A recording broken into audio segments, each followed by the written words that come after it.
پتہ ہے اللہ کی مدد کب آتی ہے؟ جب تمہیں بے بسی چاروں طرف سے گھیر لیتی ہے، جب تم لوگوں کے انکار کے بعد بھی اللہ پر یقین رکھتے ہو۔ اللہ کی مدد تب آتی ہے جب انسانی طاقتیں ہار جاتی ہیں، پھر رکاوٹیں وسیلے بن جاتی ہیں، پھر مقدر کی لکیریں بدل جاتی ہیں۔ آپ بھی آج اپنی بری عادت اللہ تعالیٰ کے لیے چھوڑ دیں، پھر آپ دیکھیں گے کہ ہر گزرتے دن جب آپ خود پہ جبر کرتے ہوئے اس عادت کی طرف نہیں جائیں گے تو آپ کے دل میں نور خطرہ خطرہ داخل ہونے لگے گا، یہاں تک کہ آپ کا دل نور سے بھر جائے گا۔ پھر یہ نور باہر کو بہنے لگے گا، یہ آپ کی زندگی کے ہر شے کو چھونے لگے گا۔ آپ کا دل ایسا پارس پتھر بن جائے گا کہ جو آپ سے ملنے والے ہر شخص کو نور عطا کرنے لگے گا۔ آپ اگر اس سفر پہ مسلسل اوپر کی طرف جاتے رہیں، اللہ کی کتاب کے ساتھ جڑے رہیں، تو آپ اپنی زندگی پہ ایسی برکتیں دیکھیں گے کہ میں بیان نہیں کر سکتی۔ ہمارے یہاں سمجھا جاتا ہے کہ اللہ کی آیت سے صرف آخرت میں کامیابی ملتی ہے، نہیں، آپ کو رزق، اولاد اور اپنے کیریئر میں آگے بڑھنے کے لیے بھی تسبیحات اور دعاؤں کی اتنی ہی ضرورت ہوتی ہے۔ یہ سب بھی اللہ تعالیٰ کی تسبیح، استغفار اور دعاؤں سے ہی ملتا ہے۔ ہم میں سے ہر ایک کے دل میں یوسف علیہ السلام کا قصہ ہے، کوئی ایک خواب، کوئی ایک آرزو، کوئی ایک لاپتہ چہرہ جو کہ لگتا ہے کبھی واپس نہیں آئے گا، اور پھر اللہ کی مرضی، اللہ کا ارادہ غالب آتا ہے اور وہ سب کچھ بدل جاتا ہے۔ جو لگتا تھا کہ کبھی نہیں بدلے گا، حالات تبدیل ہو جاتے ہیں، خواب پورے ہو جاتے ہیں، وہ لاپتہ چہرے ہمارے پاس واپس آ جاتے ہیں۔ بس ہمیں صبر، توکل اور اللہ سے حسن ظن رکھنا ہوتا ہے۔ جن کے من کے آئینے اجالے ہوں، ان کے مقدر کبھی دھندلے نہیں ہوتے۔ ہم جو کھو دیتے ہیں، قدرت اس سے پہلے ہی ہمارے لیے بہترین چن رکھتی ہے، بس اتنا یقین رکھنا۔ صبر کرو وہاں بھی جہاں صبر کرنا ممکن نہیں، اور توکل رکھو اس پر، پھر دیکھو اللہ تمہارے لیے کیسے راستے کھولتا ہے۔ بے شک وہ صبر کرنے والوں کے ساتھ ہے۔ مشکل اس وقت ہوتی ہے جب ہم اللہ سے کچھ جلدی چاہتے ہیں، لیکن اللہ جلدی نہیں کرتا، چاہے ہم الٹا کیوں نہ لٹک جائیں۔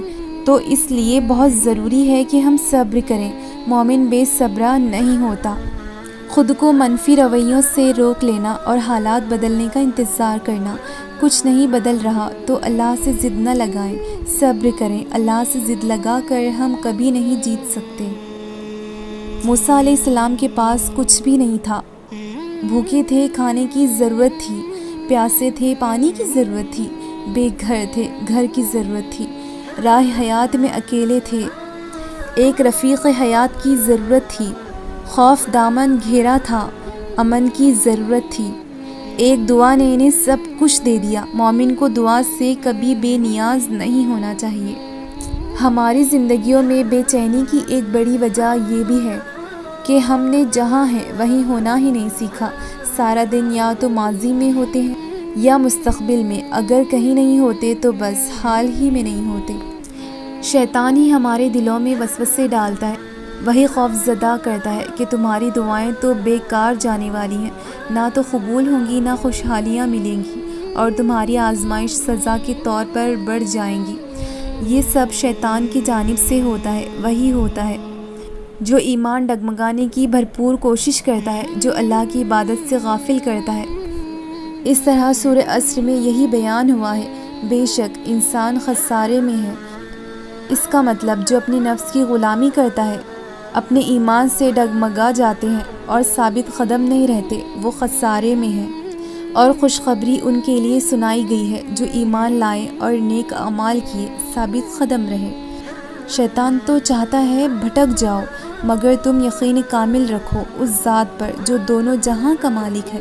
وہ تمہیں کامیاب کر دے گا اور تمہاری آزمائش کو ختم کر دے گا۔ وہ سچا رب ہے، جو کہتا ہے وہ کرتا ہے۔ جس نے قرآن اتارا وہ جانتا ہے کہ تم نے کب کیا سوچنا ہے، اور یہ تمہاری سوچ کا جواب ہے۔ بس لوگوں کو چاہیے خوشی منائیں۔ قرآن ان سب چیزوں سے بہتر ہے جنہیں لوگ جمع کر رہے ہیں۔ زندگی میں اچھے اور برے دن آئیں گے، لیکن مستقبل کے بارے میں خواہشوں کا شکار نہ ہو، اللہ کو راضی کرنے کی خالص نیت کے ساتھ کوشش کریں اور ہمیشہ یاد رکھیں کہ جو اللہ نے آپ کے لیے لکھا ہے وہ آپ کو ملے گا، اور وہ آپ کو کبھی بھی آپ کی برداشت سے زیادہ نہیں آزمائے گا۔ دعا مانگ کر سب کچھ اپنے رب پر چھوڑ دیا کرو۔ کیوں ایسا سوچتے رہتے ہو کہ پتہ نہیں دعا قبول ہوگی بھی یا نہیں؟ کیا تمہیں اپنی رب پر یقین نہیں؟ وہ جو 70 ماؤں سے زیادہ محبت کرتا ہے تم سے، کیا وہ تمہیں یوں روتا ہوا چھوڑ دے گا؟ نہیں نا، تو پھر دعا مانگنے کے بعد بھی مایوس کیوں ہوتے ہو؟ دیکھنا وہ تمہاری ساری دعائیں قبول کرے گا، بس یقین کامل رکھنا اس پر۔ بس پھر گھبرانا مت مشکلوں پر۔ کبھی جو دل تنگ ہونے لگے تو اسی سے حال دل کہہ دینا، دل کی اس تنگی کو آنسوؤں میں بہا دینا، پریشانیوں اور مشکلوں کو دعاؤں میں ڈھال دینا، اور رب سے صرف صبر مانگنا، کیونکہ آزمائش میں اصل کامیابی صبر ہی تو ہے، اور صبر کا صلہ جنت کے سوا کچھ نہیں۔ کچھ لوگ اور کچھ چیزیں تمہاری زندگی میں صرف آزمائش کے طور پر آتی ہیں، اور آزمائش تو بس وقتی ہوتی ہے، اسی لیے جب آزمائش کا وقت ختم ہو جاتا ہے تو اللہ رب العزت ان کا خیال بھی تمہارے دل سے نکال دیتا ہے جو تمہیں بے سکون و بے قرار رکھتی ہیں۔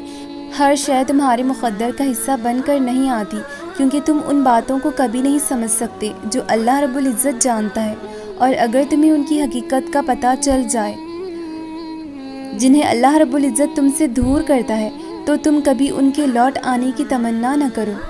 غم سے ہی تو زندگی کی لذت ہوتی ہے، اور امتحان اللہ ان کا ہی لیتا ہے جن سے وہ بے پناہ محبت کرتا ہے۔ جانتے ہو کیوں؟ تاکہ وہ انہیں چن لے اور اپنا بنا لے، اور جن کو وہ چن لیتا ہے انہیں کسی اور کا نہیں ہونے دیتا، اسی لیے وہ ان چیزوں کو تم سے دور کر دیتا ہے جو تمہارے اور اس کے درمیان فاصلے حائل کرتے ہیں، اور یوں اختتام میں وہ رہ جاتا ہے اور تم رہ جاتے ہو۔ تو پھر کیوں ان کے لیے خود کو ہلکان کر رکھا ہے جو چھوڑ کر جا چکے؟ تم اس کے لیے جیو جو اب تک تمہارے ساتھ ہے، اور یاد رکھو تمہارے صبر کی آخری مرحلے پر وہ تمہیں اس چیز سے نواز دے گا جس کا تم نے کبھی تصور بھی نہیں کیا ہوگا۔ بے شک اس کا وعدہ ہے، یقیناً تیرے لیے انجام آغاز سے بہتر ہوگا۔ یہ آیت مجھے تسلی دیتی ہے، مجھے مایوسی سے نکالتی ہے، مجھے امید دیتی ہے، مجھے بار بار یقین دہائی کرتی ہے کہ دنیا میں کوئی چیز مجھے محروم نہیں کر سکتی، کسی خواہش کی نارسائی مجھے میرے رب کی رحمت سے دور نہیں کر سکتی۔ ایک سکون اترتا ہے دل میں جب انسان اس آیت کی خوبصورتی کو محسوس کرتا ہے۔ بظاہر تمہاری زندگی میں ہزار خواہشیں ادھوری ہوں، مگر اگر تم صرف اسی ایک آیت کو تھام لوگے تو جان لوگے کہ کوئی محرومی اصل میں محرومی نہیں ہے۔ یہ نا امید انسان کو خوش گمان بناتی ہے کہ چاہے دنیا نہ دے وہ جو تمہاری خواہش ہے، مگر تمہارا رب تو تمہیں بہت کچھ دے گا، اتنا کہ تم خوش ہو جاؤ گے، اور انسان کو رب سے خوش گمان ہی رہنا چاہیے۔ سورہ فاتحہ انسان کو مٹی سے اٹھا کر عرش کے نیچے لا کھڑا کرتی ہے۔ ہمیں عدم سے وجود میں لانے والا، پیدا کرنے والا اللہ ہے، پھر ہمیں پالنے والا کون؟ رب العالمین۔ دنیا میں تھامنے اور چلانے والا کون؟ الرحمن۔ آخرت میں ہم کس کے سہارے ہوں گے؟ الرحیم۔ ہمیں دار دنیا سے آخرت منتقل کرنے والا اور وہاں ہمیں انصاف دینے والا کون؟ مالک یوم الدین۔ تو بس پھر ہم اس کے بندے اور اسی کے غلام ہیں۔ جب غلامی اس کی اختیار کی تو اب مدد کے لیے بھی صرف اسی کے سامنے جھکیں گے۔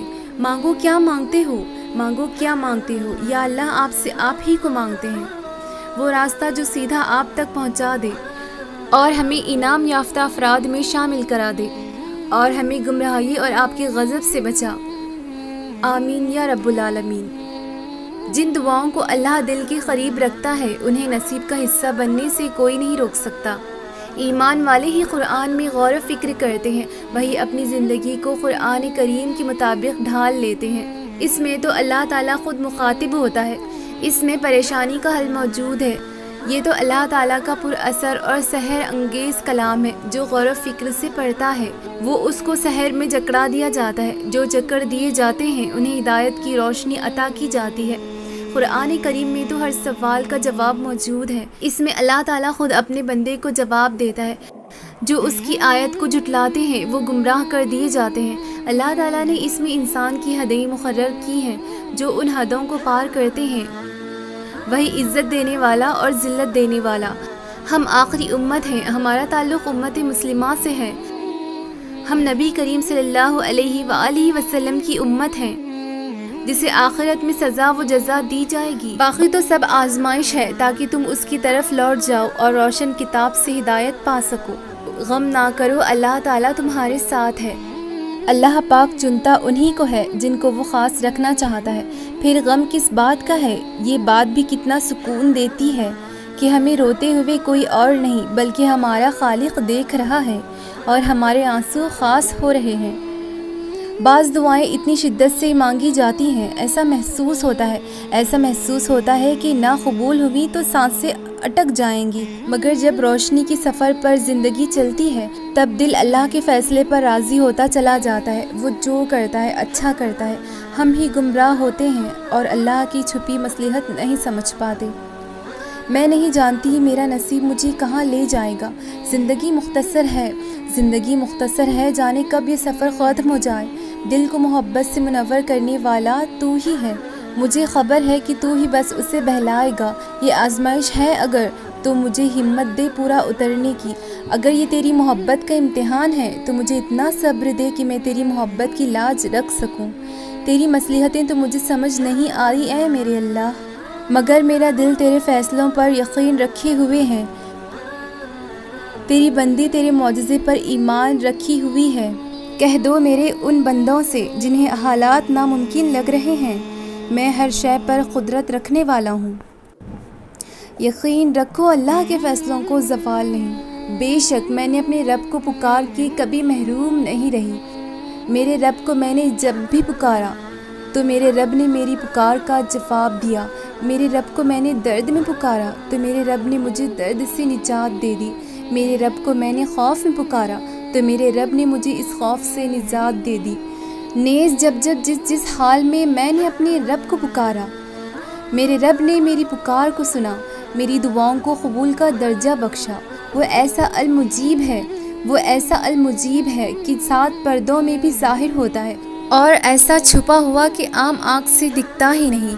کتنی خواہشوں کے خوف سے میرے رب نے مجھے آزاد کیا۔ کیسے درددہ لمحات تھے جن کو میری خوشی اور اطمینانی میں تبدیل کر دیا۔ میری اشک بار آنکھوں کو اپنی محبت کی روشنی دی اور میری التجائیں لبوں کو مسکراہٹ دی۔ بے شک میرے رب نے مجھے کبھی تنہا نہیں چھوڑا، کبھی ضائع نہیں کرتا۔ یقین کرنے والوں کو یقین سے بڑھ کے نوازتا ہے۔ الحمدللہ رب العالمین۔ زندگی آزمائش کا سمندر ہے، کسی سے لے کر آزمایا جاتا ہے تو کسی کو بے تحاشا دے کر آزمایا جاتا ہے۔ بس کہیں صبر کی اور کہیں شکر کی آزمائش ہے۔ زندگی میں جب بھی تھکنے لگے، مایوس ہونے لگے، دنیا کی جھمیلوں سے گھبرانے لگے تو یہ آیت مبارک یاد کر لیں۔ یہ آیت آپ کا حوصلہ بڑھائے گی۔ دنیا کی آزمائشیں دائمی نہیں ہیں اور اللہ تعالیٰ نے ہر مشکل کے ساتھ آسانی رکھی ہے، اور اس چھپی ہوئی آسانی کو پانے میں بھی رب العالمین کی مددگاری ہے۔ بے سبب ہی خوش رہنا سیکھیں۔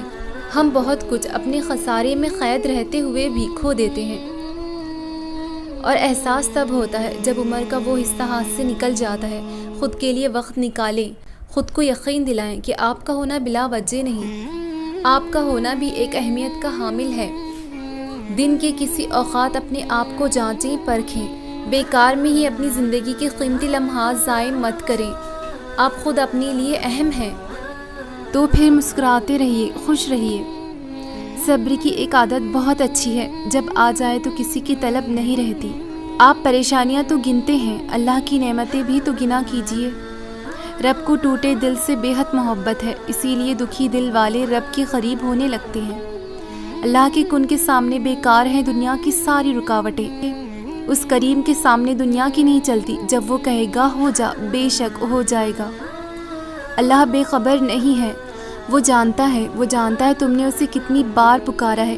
آزمائش کا وقت لمبا نہیں ہوا، اس نے بس تم سے ملاقات کا وقت بڑھایا ہوا ہے، تو پھر کیوں مایوس ہو؟ تقدیر کے سامنے تم بے بس ہو، تقدیر بنانے والا تو نہیں۔ جس رب نے آسمان کو تاروں سے بھرا ہے، وہ ایک دن تمہاری زندگی بھی خوشیوں سے بھر دے گا۔ اور کامیاب لوگ تو وہی ہیں جو سر کو آسمان کی جانب شکوے کے لیے نہیں، شکر کے لیے اٹھاتے ہیں۔ ہمیں مانگنا نہیں آتا لیکن تجھے دینا تو آتا ہے نا، ہماری دعاؤں پر کن فرما دے میرے اللہ۔ جب تم اللہ رب العزت سے مدد مانگتے ہو تب تم تک ان ذریعوں سے مدد پہنچائی جاتی ہے جن کا تم تصور بھی نہیں کر سکتے، اور یاد رکھو کہ تبدیلی کائنات کا اصول ہے، اور اللہ رب العزت اپنے بندے کو کبھی بھی مسلسل تکلیف میں مبتلا نہیں رکھتا، بے شک وہ بڑا رحمان ہے۔ بندہ خفا ہو جائے خیر ہے، دنیا خفا ہو جائے خیر ہے، بس خیال رکھنا رحمان خفا نہ ہو۔ جہاں ایمان ہوتا ہے وہاں یقین ہوتا ہے، اور جہاں یقین ہوتا ہے وہاں معجزے بھی ہوتے ہیں۔ ہمیشہ نصیب کا لکھا ہی سب کچھ نہیں ہوتا، اللہ نصیب کا کچھ حصہ اسی لیے بھی خالی رکھتا ہے تاکہ اسے تمہاری دعاؤں سے مکمل کر سکے۔ جو چونٹی کی سرگوشی سے بھی واقف ہے، تمہیں کیا لگتا ہے کہ تمہاری آہ پکار کو نظر انداز کر سکتا ہے؟ وہ سسکی جو زبان سے نکل کر کان تک پہنچ نہیں پاتی، اللہ تعالیٰ تو اس سے بھی باخبر ہے۔ بس وقت لگتا ہے ہر چیز کو، بہت وقت لگتا ہے حقیقت کو تسلیم کرنے میں، گر کر سنبھلنے اور ہار کر آگے بڑھنے میں۔ لیکن جو مایوس نہیں ہوتے، اللہ بھی پھر انہیں کبھی مایوس نہیں کرتا۔ جو بے قدری نہیں کرتے اللہ کی، ان کی بھی کبھی بے قدری نہیں ہونے دیتا۔ جو دوسروں کا برا نہیں چاہتے، اللہ بھی پھر کسی کو ان کا برا نہیں سوچنے دیتا۔ دکھ وہ صرف تب دیتا ہے جب ہم اس سے بہت دور نکل آتے ہیں، تاکہ وہ ہمیں واپس بلا سکے، تاکہ وہ ہم سے باتیں کر سکے۔ جب رات بھر نیند نہیں آتی تو اللہ ہمیں آواز دے رہا ہوتا ہے کہ تم اس کو مناؤ اور وہ مان جائے، تو پھر خفا کیوں ہوتے ہو؟ وہ موقع دے رہا ہے تو تم منع کیوں نہیں لیتے اس کو؟ سنا دو اس کو ساری فریادیں، اور بتا دو اس کو کہ امید اور یقین سے آئے ہو اور معجزوں کے بغیر واپس نہیں جاؤ گے۔ پھر چاہے ساری عمر اس کی چوکھٹ پر جھولی پھیلائے بیٹھنا پڑے، پھر معجزے ہوتے ہیں اور دن بدلتے ہیں، غم ختم ہو جاتے ہیں اور خوشیوں کی نویدیں سنائی جاتی ہیں، پھر تاریکیوں کو اللہ روشنیوں میں بدل دیتا ہے۔